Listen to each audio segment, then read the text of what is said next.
महिन्याचा आहे रिझल्ट सांगते. स्टार्टिंगला आला त्याला, इकडे आहे तुमची मम्मी आहे ना, हा स्टार्टिंगला आला त्याला हाईट किती होती हिची? 145. ओके, स्टार्टिंगला आला त्याला 145. ओके, मागे सारखा समोर बघा, 5 फुटाचा झालाय. 145 म्हणजे किती? 145. बरोबर ना?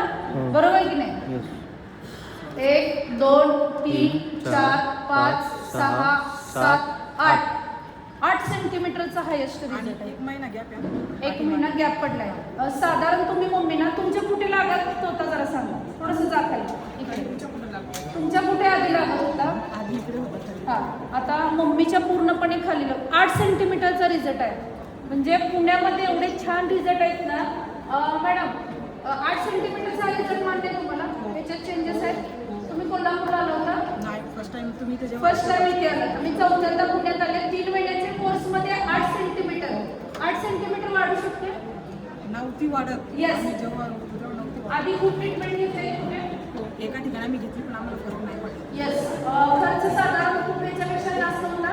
10,000 रुपये आला होता. सॉरी, आता त्यांचं सांगतो तर आपल्यापेक्षा म्हणजे त्याच ट्रीटमेंटमध्ये आपली 3 महिन्याचा कोर्स पण कम्प्लीट झाला. तुम्ही हा वर्कआउट करत होता? याने खरं सांगू वर्कआउट नाही केलं. मी काय सांगते, अजून केला असता तर अजून किती छान रिझल्ट आला असता. वेट लॉस केला तर अजून 8 सेंटीमीटरचा लाईव्ह एक्सपिरियन्स आहे पुण्यामधला. विदाऊट वर्कआउट अजून केला असता. आता इथून पुढे करायचं. न करता पण एवढी वाढू शकते, केल्यानंतर किती वाढू शकते?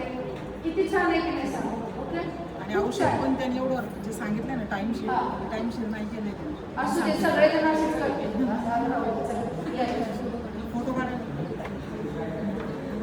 बघा, ह्या वयात आला असता तर आता कुठेपर्यंत